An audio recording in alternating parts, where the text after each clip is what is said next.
Fantastic. Okay.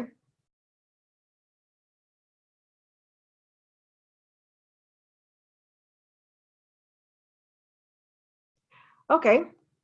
So this session and the sessions, the next couple of days will cover advocacy, more in terms of how do you deal with advocacy, how do you develop your advocacy strategy. So it actually takes you through a number of steps in order to do that. It kind of we'll start first by, because let me just go back a bit. One of the objectives of the training session is that at the end, sometime in November, each CSO has to present an advocacy strategy. We've gotten the ball started with worksheet 1, and the subsequent worksheets just sort of gives you some additional information that you can include in their advocacy strategy. So what I'll start with, I'll start by taking a look at just how the sessions for today and for Friday, and then on next Monday we have a tutorial, but depending on how much we get through for the next 2 days, we may just have to include some areas that we might not have covered on Monday as well. But certainly for this session, we're going to start by taking you through how do you set your advocacy priorities, how do you identify your advocacy goals. And so far, if we have time, we'll get into dealing with your stakeholders and how do you actually start to build partnerships, etc. But the way I have it structured, I think we may only be able to get through those first 2, because I do take you through quite a bit of a background on what is advocacy, what it's not, how do you prepare your organization in order to undergo an advocacy campaign.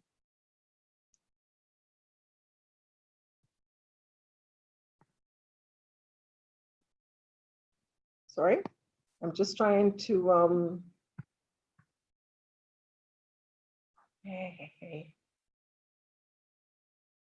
bear with me while I try to navigate this dealing. Okay, great. Are you seeing part of my blue screen on your? No, we're just seeing the full screen with the session objectives. Okay, because something else came up from my end. So what else we'll cover as well is what is your message? How do you identify your priorities, define your goals, etc., your goal and your objective. Then what are the key message that you're hoping to get across? How do you communicate that message? How do you deal with your financing issues? How do you set up your action plan? And then how do you monitor or measure the success of your advocacy campaign? Did you achieve your objectives?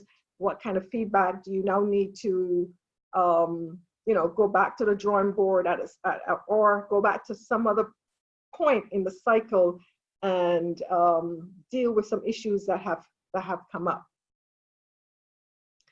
So we'll start first by looking at the terminology. What is advocacy? And if we look at the roots of the word, it has a Latin origin, which really means to call out for support or to call to aid. And if you kind of search or you kind of look at history as well, that is where you would have had, people coming to the aid of other people, maybe arguing their case to politicians in order to effect some kind of change.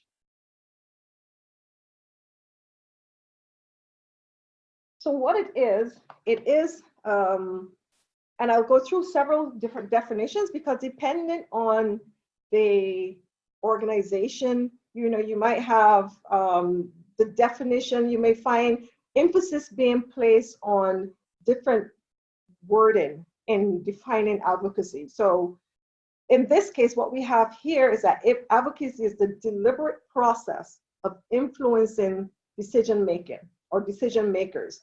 So coming out from this, what you get is one, it's a deliberate process, and it is a process where you seek to influence and to create change in terms of some kind of policy.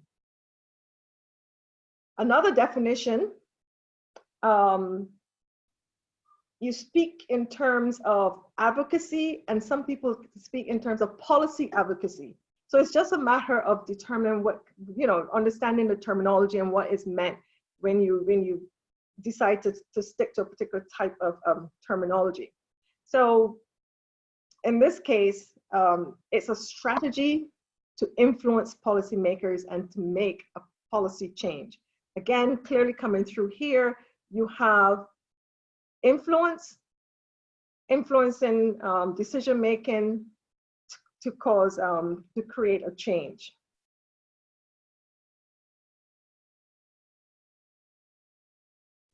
In this case, and this is one that came from Save the Children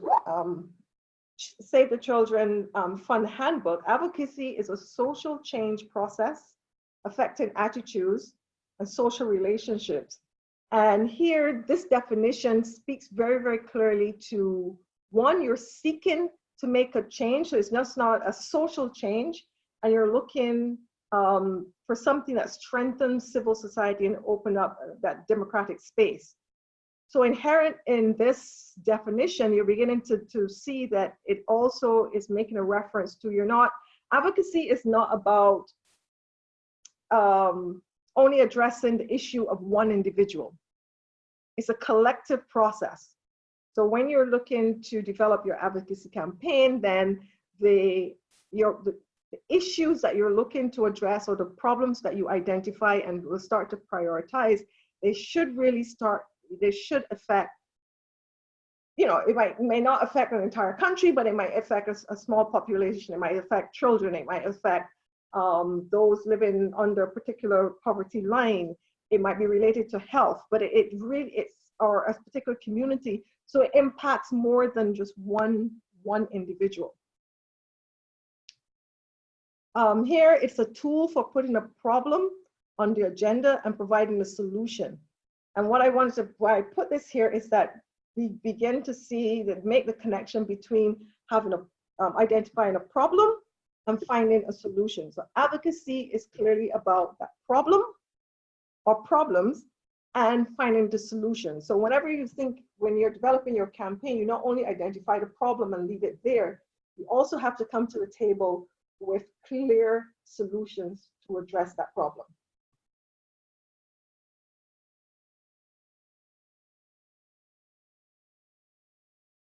So also within the terminology, you may come across different types of advocacy, if you want to call it that.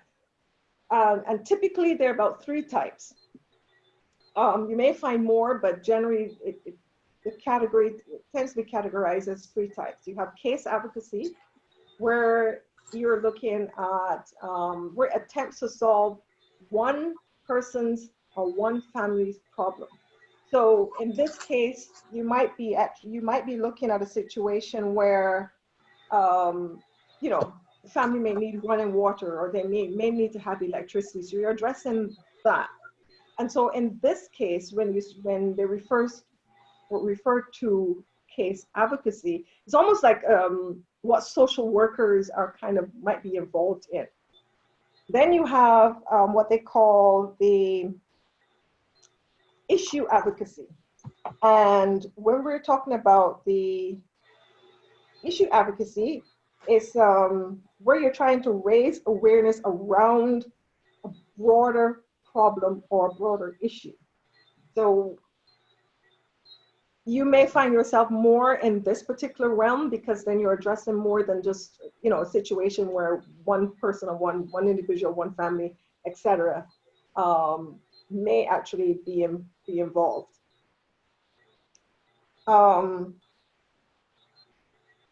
And then you have the third one is when we're talking about policy advocacy. And for the rest of the session, I'll be covering more as we move forward, I'll be talking more about the policy advocacy component of those three types of advocacy. So this is a form, it is a form of advocacy, and it differs from the others in that it is more solution-based. And so you have, oops, sorry.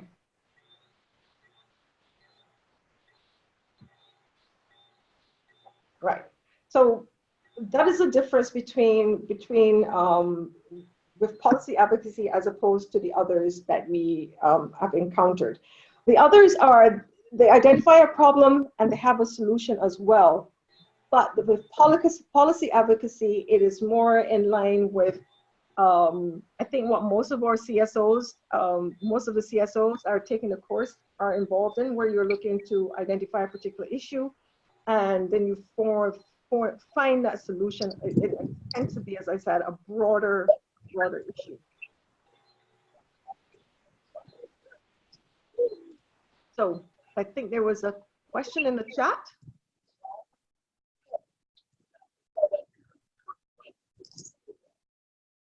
Okay, this is from Richard, and he wanted to know, well, I assume Richard is a he, but I can be corrected. Is this the first class? This is the first section on advocacy. I'm not too sure if you are part of the group that we joined recently, but we would have had several classes before. And you should be able to pick up the recordings for those past sessions and try to go through them as well. I'm getting some feedback from someone, so if you can, I'm trying to figure, so if you can, yes, mute your mic, thank you very much.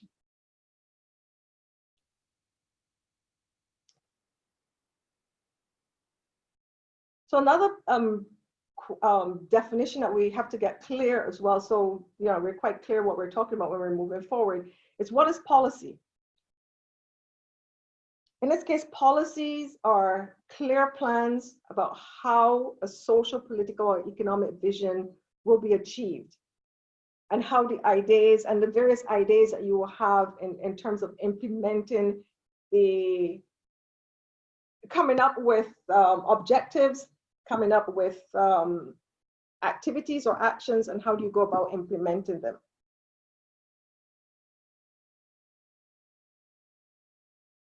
So the question I'll pose to you is, well, I see we have some more persons joining.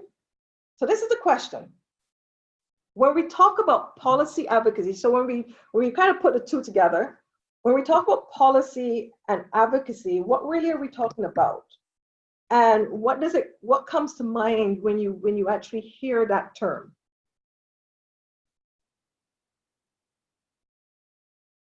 And that's a question I'm posing to my 7 participants. Okay. So for me, I think. Identify yourself. Oh, this is France.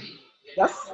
Yes. So I think it's a case where you are basically trying to push a certain agenda, either for a policy to be established or for a policy to be changed. And what comes to mind is advocacy that basically reaches the persons in charge of either enacting or establishing this policy in different ways.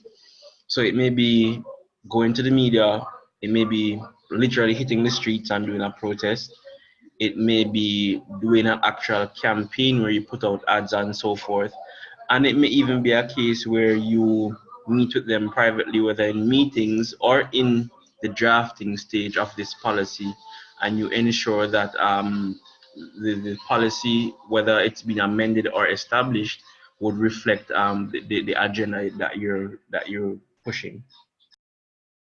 Okay, so this is how you go about dealing with addressing your policy through various mechanisms of advocacy. Yes, basically. So you would have a grassroots approach because those are the persons who may be involved in community meetings, educating other persons on the ground, and even if necessary, staging protests. But then you may have at a different level, technocrats and so on who are actually experienced in drafting policies, being a part of the drafting stage of these policies. And I mean, if it's a case where you're gonna use a campaign, a communication campaign, it means that you may have communication experts being involved, whether it is in the media, whether it is on social media, and once more again, even on the ground with the people who are being affected and in the necessary avenues where the persons who are in charge of these policies will be. Okay. Anybody else wants to add to that? Yeah, I'll just add a little bit.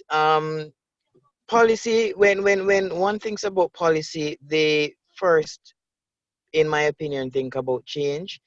It is a cause that one would like to champion for a particular reason. Um, okay, it it it certainly would create a certain level of traction depending on the the geographical um landscape of the people you're trying to reach. So for instance, we had a policy change in that came into effect in Jamaica the first month of January, which was to ban scandal bag, and that created a whole amount of traction because 90%, if not every Jamaican, uses scandal bag. So it all depends on the kind of advocacy you're trying to represent, and and the players involved, because some policies are private sector based, where you're trying to change a policy in your workplace, and some policies are public, where most of it is government controlled. Okay. So I think from both your responses, you begin to get you have a pretty good idea of what it is that we will be addressing. So this more or less summarizes what you've been saying. So when we talk about policy advocacy, what you're looking to do is you're looking to analyze the causes of a problem. So you will identify the problem, and you really need to go beyond just saying, okay, this is the problem and let's leave it like that. You really do need to get to the root cause of the problem. And I think when you did your problem and solution tree, that is what you would have done in identifying what your issue is for your CSO, and then coming up with your solutions. And as I said before, that it is usually for more than one person at a time. And it goes beyond simple raising awareness about a problem. So advocacy then is more than saying, this is a problem and we're going to have a public service announcement about this problem, probably run a couple of ads about the problem, and leave it there. Now, all of that we mentioned, the public service announcement, ads and stuff like that, will come into play when we get to the communication section of dealing with letting people know about your particular advocacy issue that you're trying to address. But it goes beyond just simple raising awareness.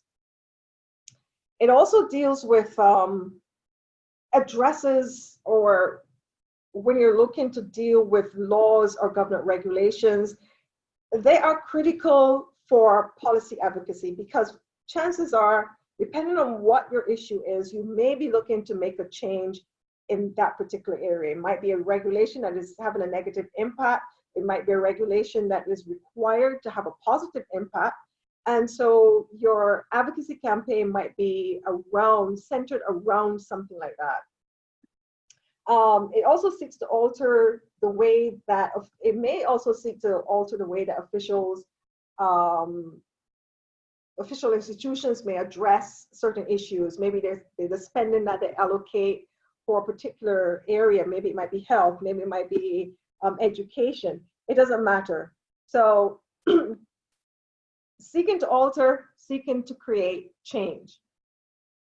And also to influence policy at the decision making.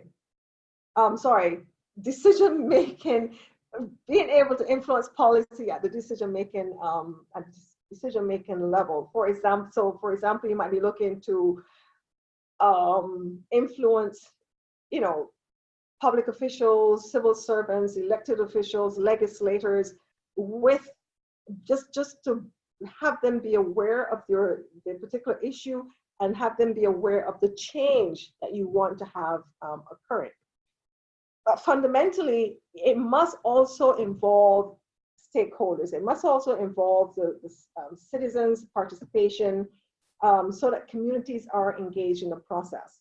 Very often, or I should say, sometimes you may get an entire advocacy campaign being developed, and the communities that are being impacted might, you might hold a town hall meeting in the community and just to say, well, this is what is happening. These are the issues that we've identified, and expect something to happen along these lines.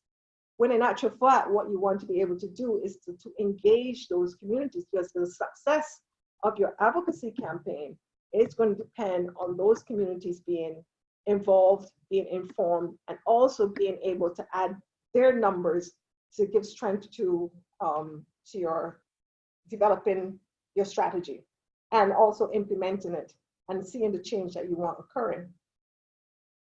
So advocacy is action-oriented.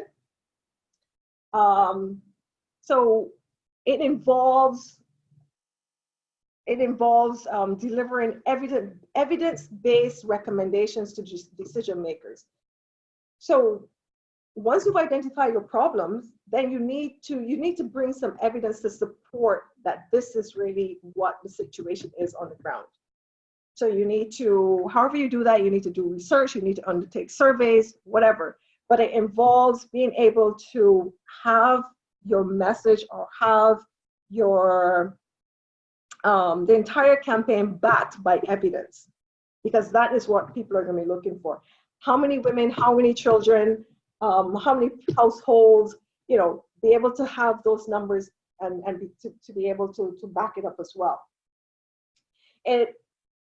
It's also a means of, as I said, seeking change in terms of governance, in terms of attitudes, a shift in power. And it does not necessarily mean a shift in political power, but a shift in power in terms of, you might be looking to empower certain communities so that they can act and effect change.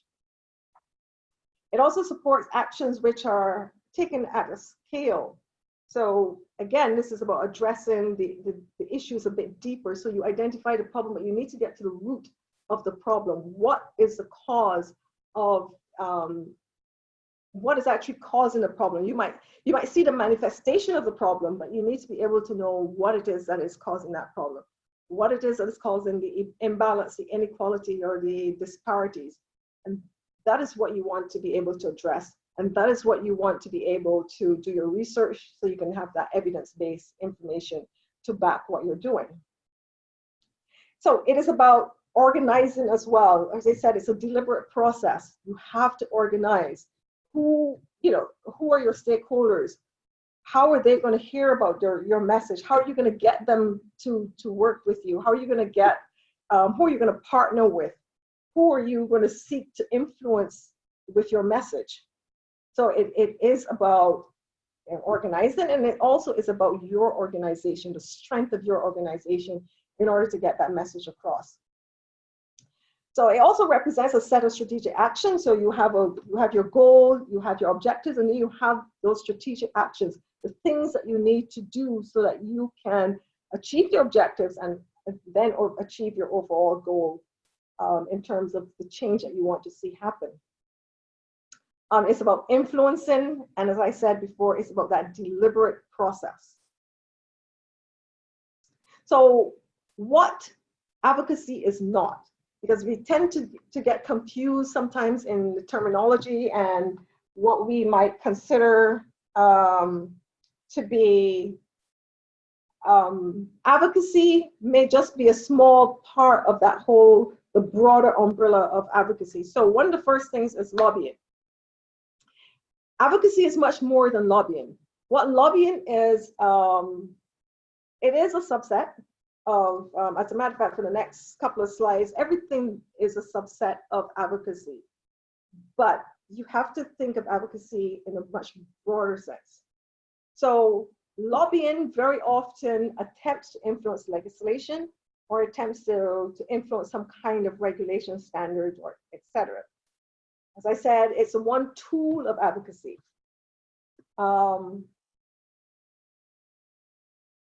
Very often in some countries, there may be legislation in place that would determine the extent to which organizations can lobby.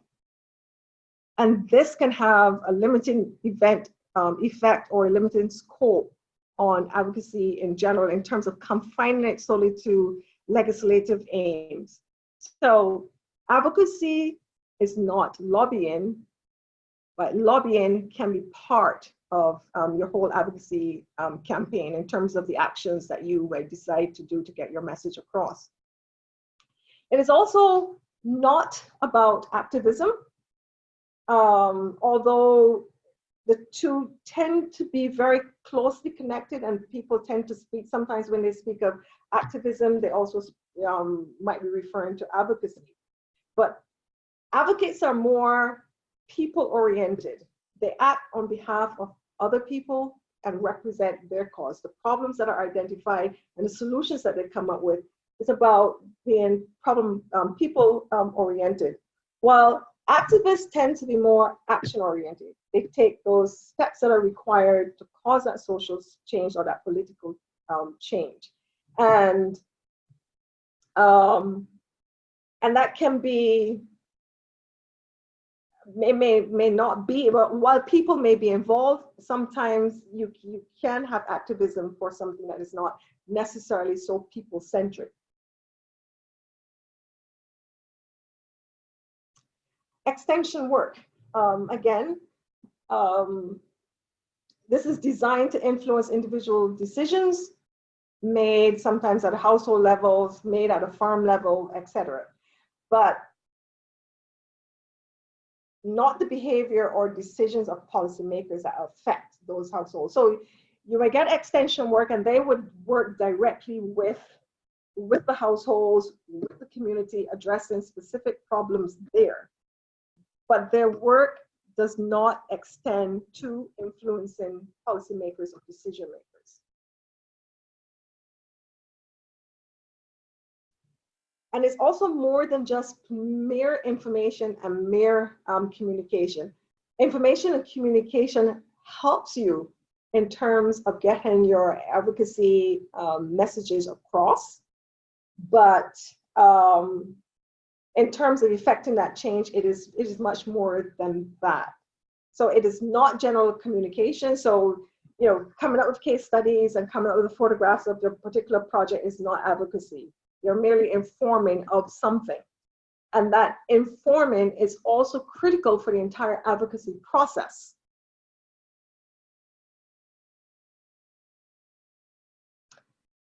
And another typical one is fundraising. Fundraising, even though sometimes in advocacy, you may be advocating to influence how resources are allocated, how funding may be allocated to a particular community, or for healthcare, or something else, it is not about fundraising. Even though, well, we won't necessarily consider that fundraising when we get to the section where we're talking about how do you, now that you have your objectives, you have your actions, how do you fund your entire process? But that's a slightly different issue, which we will get to slightly a bit either on Friday or on Monday. So I'll pause here and I'll hear from you again. So based on what we've talked about in terms of what advocacy is and what it's not, let us assume that your organization works to help students who are, testing below grade level catch up with their classmates. So that's the issue that you're dealing with.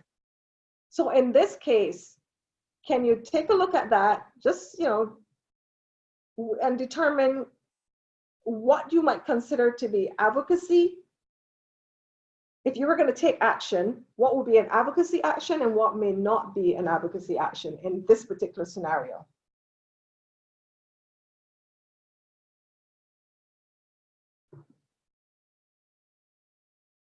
Oops. Everyone still with me? Yeah, I think everyone just thinking. Okay. So I'm just gonna give it a shot. I think that one of the things that we might want to advocate for is to ensure that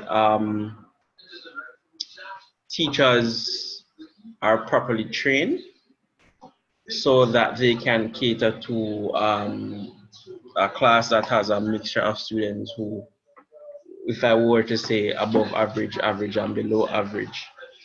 So that way the teacher, in delivering their classes, would be able to cater for those students who we cater to, which are the ones who are testing below grade level. How would you, okay, that's what you want to have done, but how would you coach that in terms of an advocacy statement? In terms of a statement, Well, not necessarily a statement, but or an action. How would you get that done then? How would you advocate for something like that? Okay, well, I think what we can do, well, first of all, is this at the school level or is it an organization that works across several schools? It doesn't Because matter. that doesn't matter, okay. Because at the school level, I think that would include bringing the issue to the attention of, for example, the principal or the board, or HR even. And first of all, you said we have to have evidence.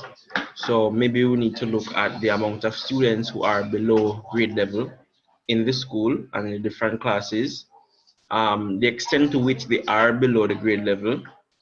And we would also want to find out, for example, what are other schools doing to deal with the issue.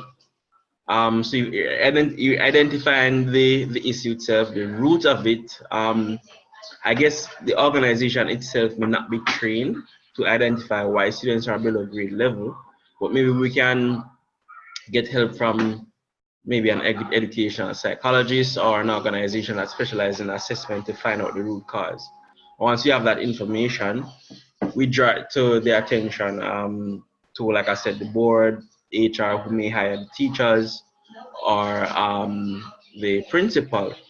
And so we also present a recommendation in terms of these are maybe the type of teachers who should be hired since we have these students in different classes.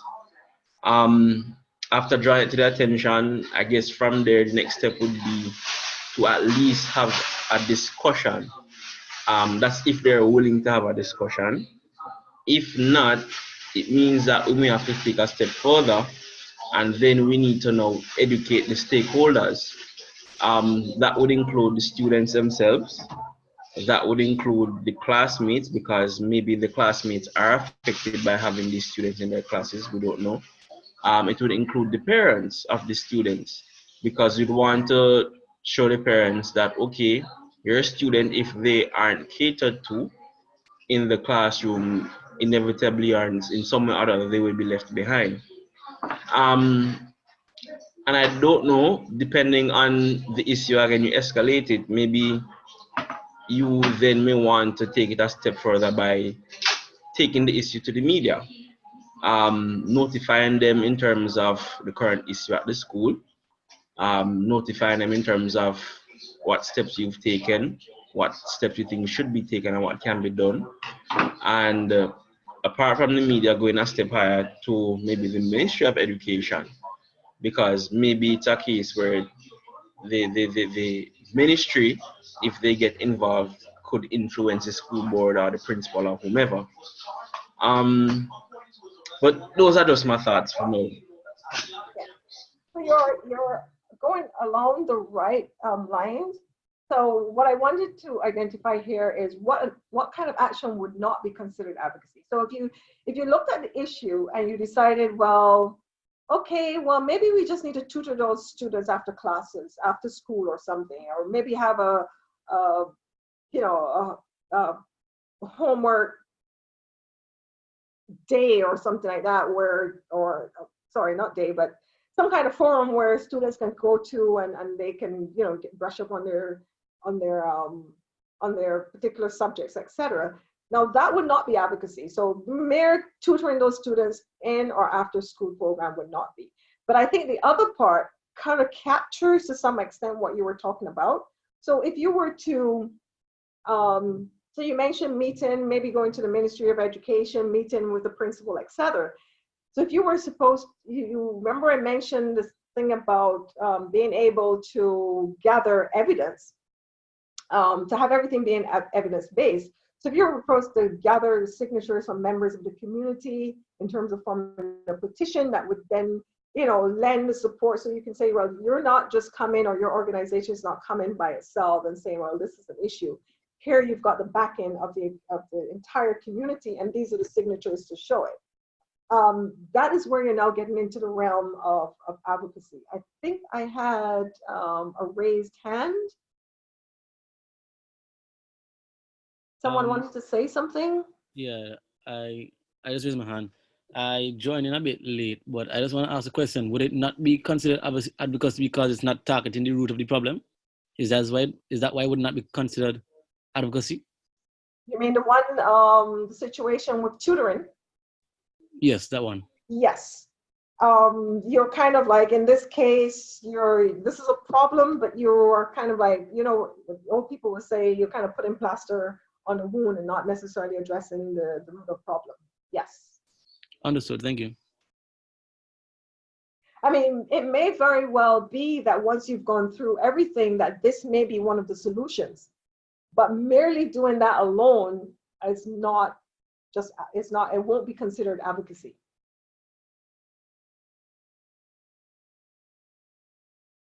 Okay, so Kendron? If I can have Kendron and then I'll have Franz. One question. All right. So hypothetically speaking, if one were to say, all right, a lot of the bad grades children have had in the Caribbean statistically is stemming from their household.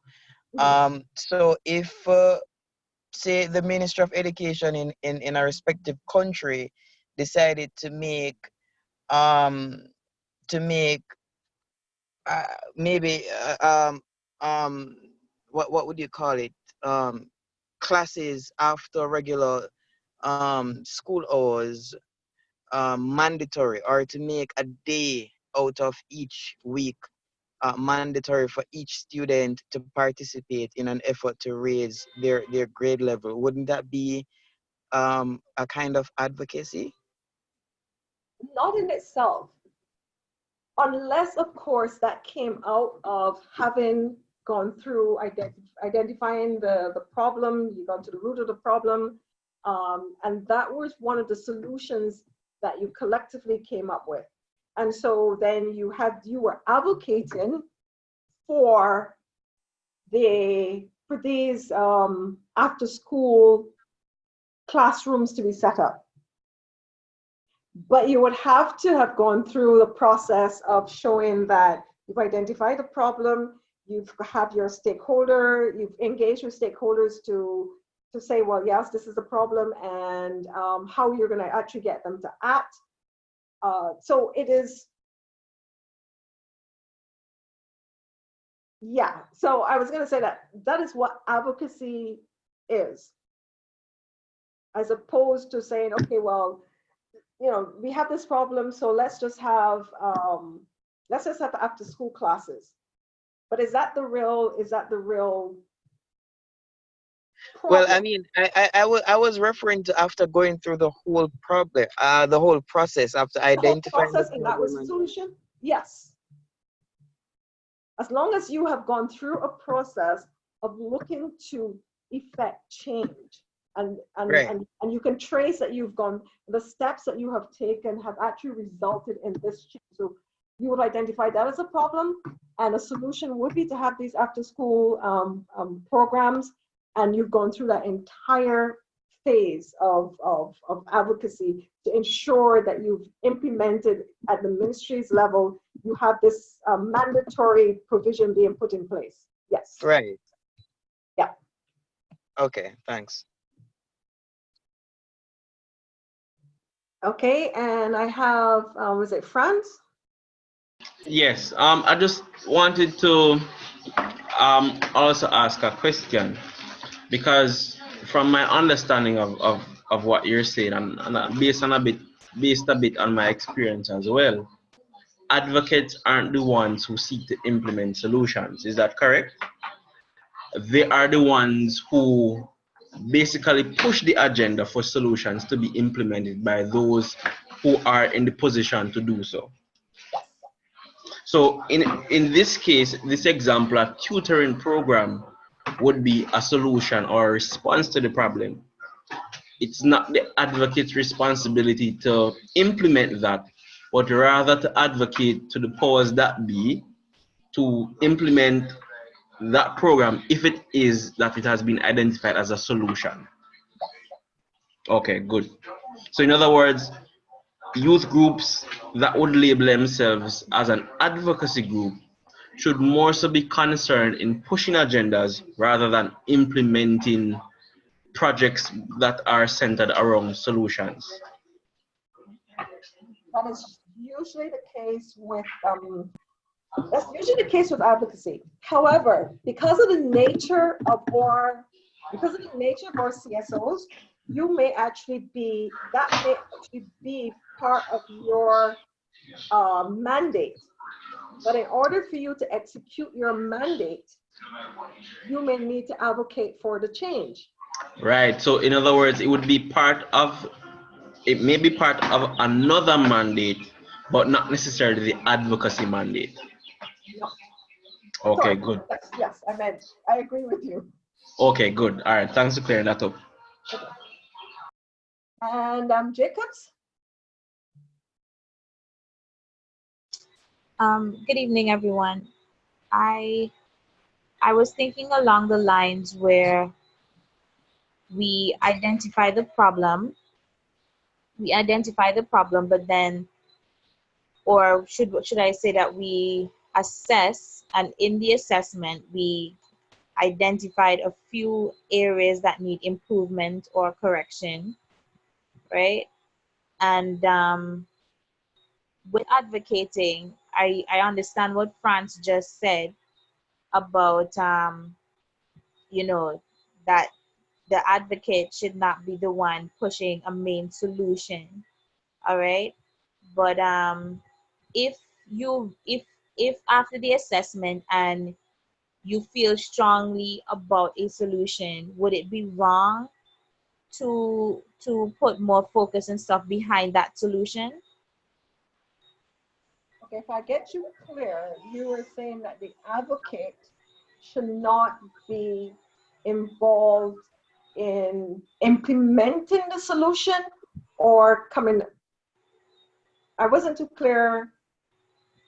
With the implementing of the solution. Okay, as I said before, that very rarely in the Caribbean will you have a CSO that is strictly an advocacy CSO. So all you do is advocate for changes in the environment, and environmental changes, for example, clean energy, you know, getting rid of use of single-use plastics, that kind of thing. Where you advocate, that's the change you want, that's the change you want in legislation, change you want in regulations, and then that's it. Very often, so you can have that kind of scenario happening, where the advocate is not involved in implementing any of the solutions. So the advocate is not going out there buying alternative plastic material, alternatives to plastic, so that you can single-use plastic so that they can then sell them.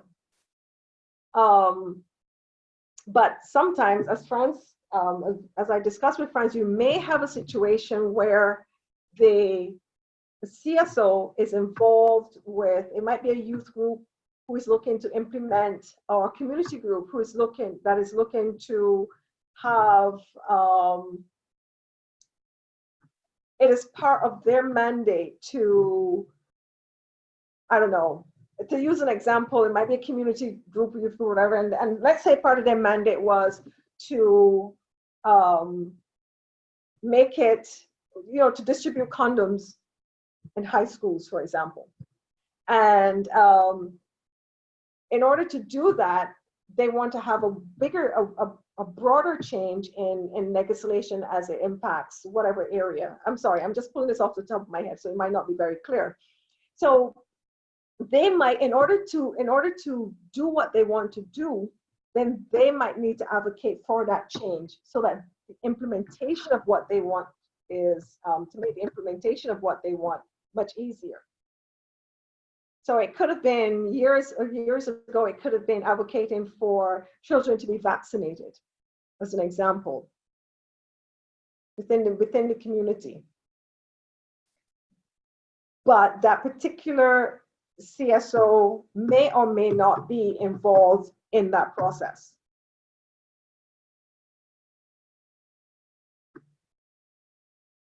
Is that clear? Or am I getting you all confused?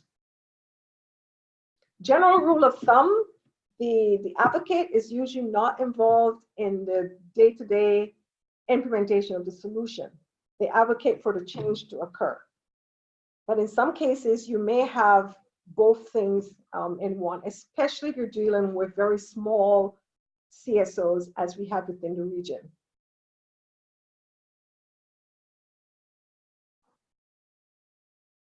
Any more questions?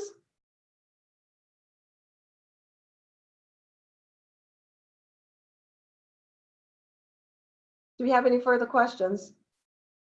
Okay.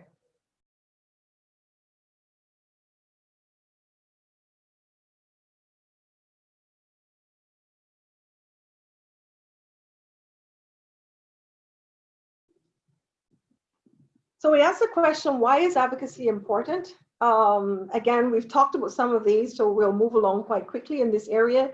It addresses issues for the long term. So you're looking to have a long-term solution being implemented to the particular problem. It solves problem at a larger population at once. So it's not necessarily focused on the one person. It facilitates, and it should facilitate, stakeholder engagement in the problems, identifying the problems, clarifying the problems, and coming up with the solutions.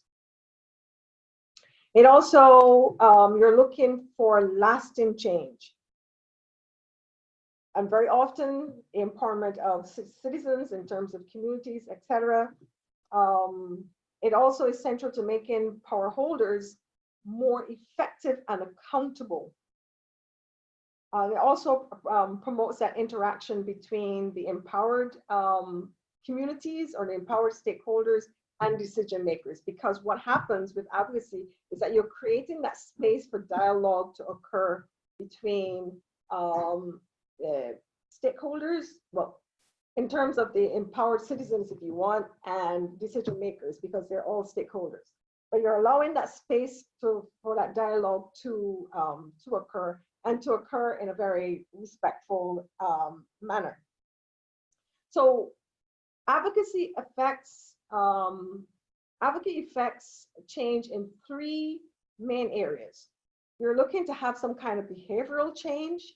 You may be looking to have some kind of institutional change, and you're maybe looking to have some kind of state of life change. So I'm just going to go through each of those. So in terms of the behavioral change, what we're more or less looking for is changes in, or effecting changes in behavior relationships, activities, or actions of people or groups.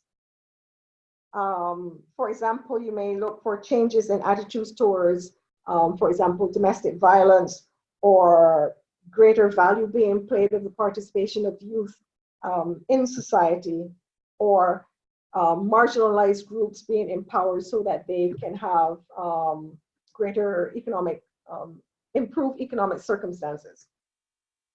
When we're talking about the institutional change, this involves shifts in the function or behavior of an official body or an organization. So again, think in terms of your organization and an issue that you may want to advocate for, then these are the kind of things that you're looking to change. And it also begins to, once you've identified them as it relates to your particular issue, it gives you a pretty good idea of the kind of stakeholders that you need to engage, and then how you would want to engage them. And that goes all the way down to how you would communicate to them, how you would deliver your message to them. So in terms of institutional change then, where an example may be passing a new law mandating free universal primary education to be implemented by the Ministry of Education. Or the example that was given just shortly ago, mandating that in order to address the problem of the load testing, making it mandatory to have these extra tutoring sessions at primary schools or within the communities as well. And with that would come the manpower in order to do that as well. The state of life change, involves the quality of people's lives and the way in which they live those, the way in which they live their lives. So for example, might be advocating for cleaner water and effective sewage and sanitation, access to quality education and healthcare.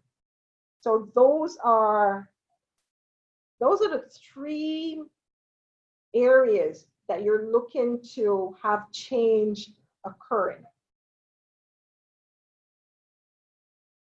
So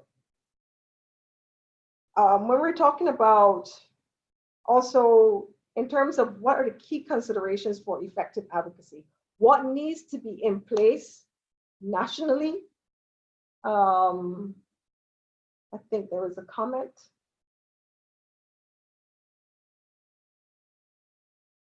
Oh, sorry, that was Erica leaving us.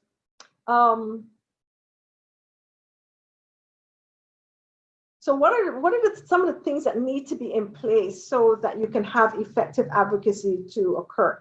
Because even if your organization is well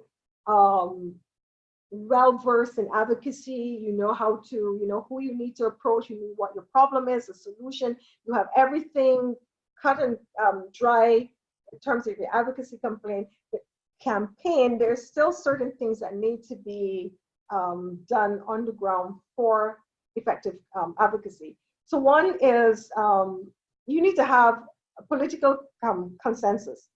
And what this means is that all effort must be made to achieve some form of agreement on how the society is going to be governed and to what standards and qualification for governance are going to be put in place. So do all parties aspiring to govern have to commit to a particular standard and democratic process? So those are the kind of things that need to be in place, as well as agreed law and order. What is the rule of law? There has to be some rule of law in order for something, for you to be effective in advocacy as well. So these are kind of things that are more or less external to your organization that has to be in place for you to be effective in advocacy.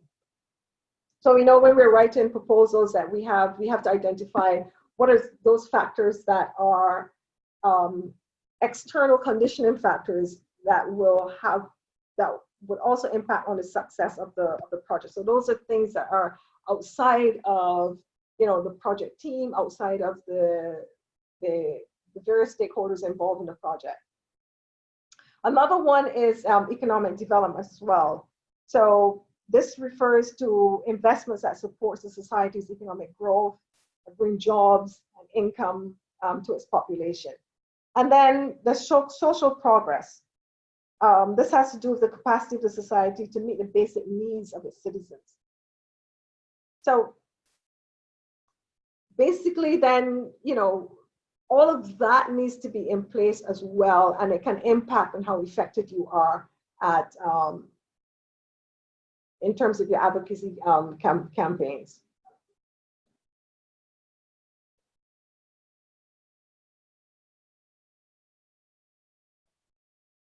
So in terms of the steps that are involved, if you look at the course outline, we identified 9 key steps that we were going to go through.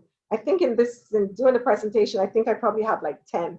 But anyway, there are several steps that are involved in building and executing a successful advocacy campaign. And this, again, I take you back again to internal to the organization, the things that you need to have in place.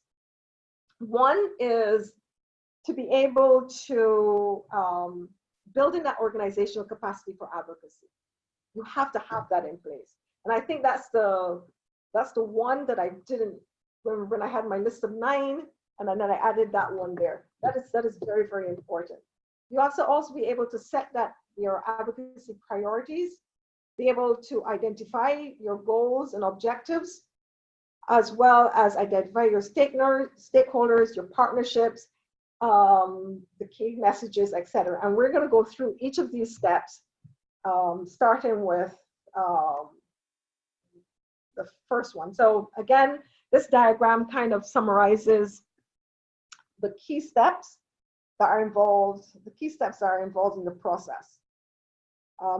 This particular diagram I thought was quite nice, but there are 2 steps that are not in there, but we're going to go through anyway.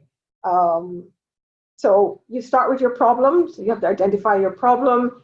You look at what is happening in the external context. So once you've identified your problem, you not only look at what is happening in terms of you're in close proximity to that problem within your environment, but also what is happening wider within the country, what is happening regionally, and what is happening internationally.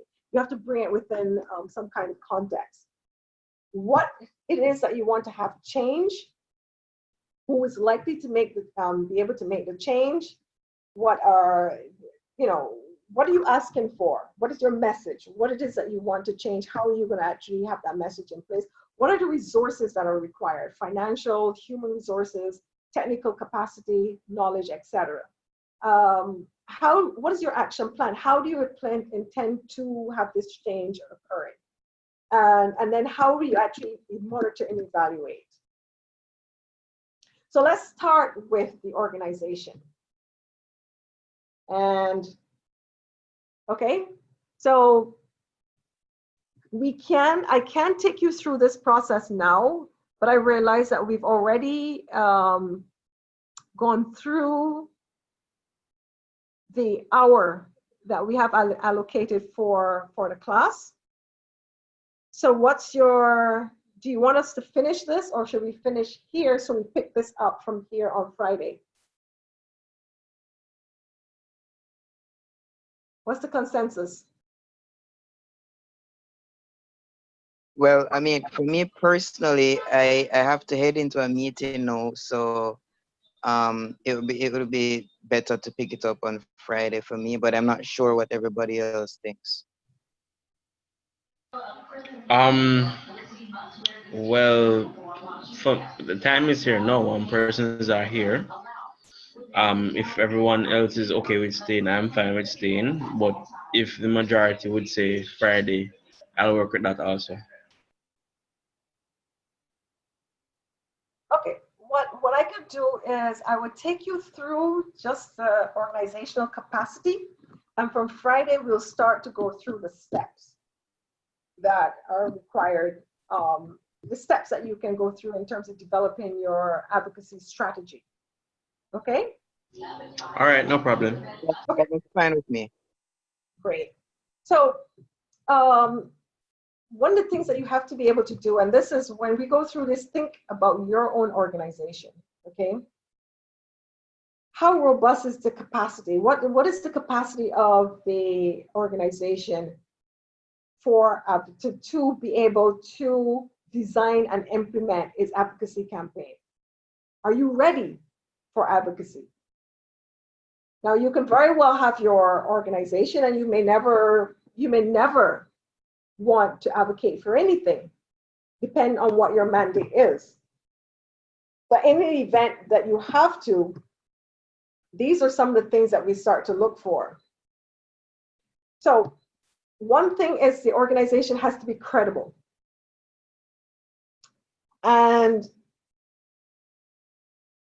governments, institutions, communities that you target, they have to be able to trust that your organization, you have to be able to trust in your organization, the values of your organization, and that the organization can actually do what it says it can do. So some key questions you need to ask, and this is an internal assessment. You legitimately speak on behalf of those affected by this issue. So if it's an issue of AIDS, if it's an issue of domestic violence, etc., can you legitimately speak on this particular issue? Are your objectives, are you objective and trustworthy? Are you, the organization, politically neutral? And then when you're looking at this, you not only need to think in terms of the organization in general, but sometimes a particular focal person in the organization that is the most visible or the face of the organization, you have to actually address these issues as well. Because the organization needs to appear to be trustworthy, politically neutral. Are you known and respected by decision makers, or is there anyone pivotal in the organization that is known and respected by decision makers? How compliant are you with regards to standards of engagement of your various partners? What kind of skills? So advocacy is a skill that combines, knowledge, good judgment, creative problem solving, etc. What are those skills? Does the staff? What are the strong points of the organization? If you don't have the skills, then how do you acquire those skills? Skills in terms of analysis, research, communication. Those are going to be very, very important. Is there someone who has the technical, the capacity and the skills for effective monitoring and evaluating your the effectiveness of your advocacy campaign?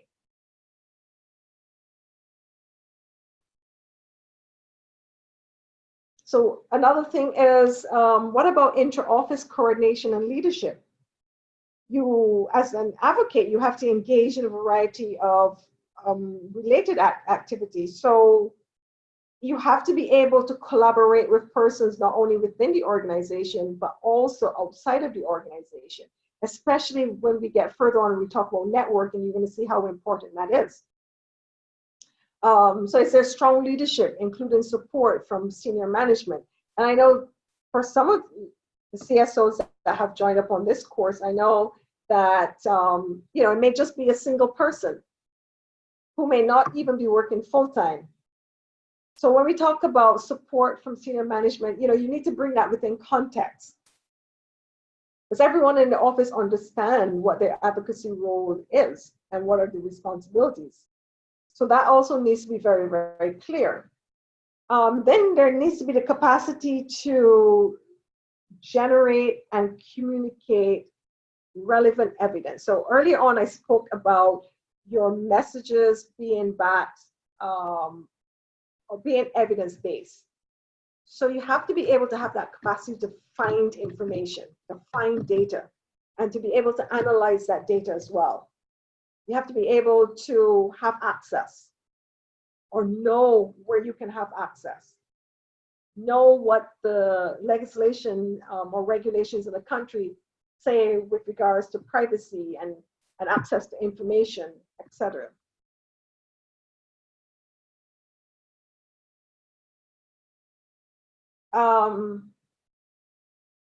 Okay, so this also deals with communication. Is there communications capacity in relation to the research, being able to take the raw data that you may have collected from surveys that you might have undertaken, being able to analyze that and then condense all of that, because you'll likely have lots of information, but then how do you condense that to content that is suitable for a particular audience that you're looking to target?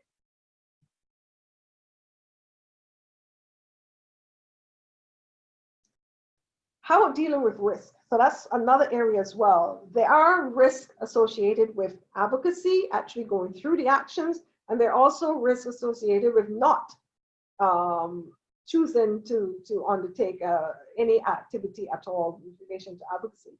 So are staff members willing, encouraged, and supported in terms of dealing with the risk and taking calculated risks in advocacy? And then do you have a risk mitigation or risk management plan? Another question you can ask is, what's the capacity to work with your target? So you have to, having identified the problem, having identified the stakeholders, those who are going to be directly impacted, how do you work with them? If they are, for example, if you're dealing with persons with HIV/AIDS, you have to make sure that all the sensitivities that are required, that the staff are completely aware of that and be able to work comfortably with the target, because again, those are the people that you will want to have backing you when you're speaking on their behalf or advocating on their behalf. Is there training that is required in the organization? What about those long-term relationships? There's the ability to build those relationships, not only personal relationships in terms of public, and as well as institutional relationships, in order to have their advocacy, excuse me, in order to build a strong advocacy campaign. So you need to look at all of those relationships, the private sector, with universities, with coalitions, etc., as many as possible. And once you've identified your advocacy issues, then you start to begin to build that network of persons, stakeholders, and partners that you want to be able to build a relationship with. And then, of course, there's a question of sufficient resources. Are there sufficient resources, financial, time, skills, knowledge, etc., in order for you to be able to effectively, implement an advocacy campaign? What efforts are underway to mobilize those additional resources? And then, can your advocacy objectives be integrated in something else that is happening? So if you don't necessarily have the resources, how can you piggyback effectively on something that one of your partners might actually be doing? So, as I said, those are the kind of things, because for the organization, and I thought it was important to put that here, because in order to be effective at advocacy, the organization itself, whether it is, one person or you've got 20 persons in the organization, you have to be able to have the capacity to identify those priorities, do that whole problem solution tree analysis, and be able to identify your goal, your objectives, your actions, and to implement the advocacy strategy. So I will stop here, and if there are any questions from anyone, then I can take those questions. I will try to post a discussion, something in the discussion forum on what we've covered so far. But from Friday, what we will do, we'll go through setting your advocacy priorities, looking at your goals and objectives, and probably work our way down to identifying your key stakeholders and partners in your network. Any questions? No, so far so good. All right. Okay, so if I know I've kept you a little bit longer by 10 minutes only, so that's good, or 15 minutes. But thank you for indulging, thank you for taking the time to go over. Thank you. Yeah, could I ask one question though? I know that this session is recorded, but would the PowerPoint presentation be made available as well? I think the PowerPoints are made available. Okay.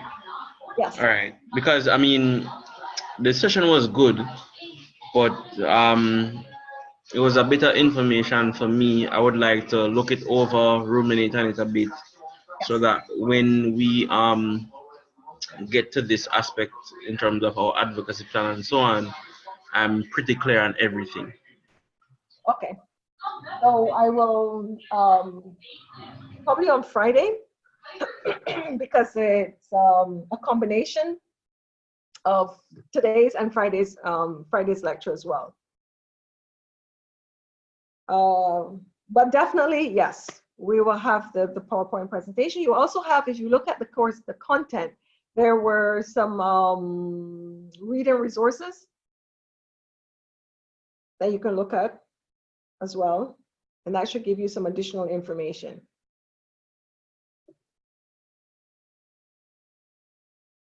And thanks a lot, Wendy. I really appreciate it. Yeah, for real. Thanks so much. It was a really great session. Okay, well, thank you very Yeah, much. very informative. So I hope to I know see it has all of been- you on Friday, All same right. time. Yes, I know I've been extremely quiet as well, but it was a very informative session. I want to say thank you also. Okay, thank you very much for being engaging as well. No Okay, problem. So everybody just have, enjoy the rest of the day. And I'll see you back here on Friday. All right. See y'all on Friday. Yeah, Okay. sure. Thanks, and same to you and everyone. Good evening.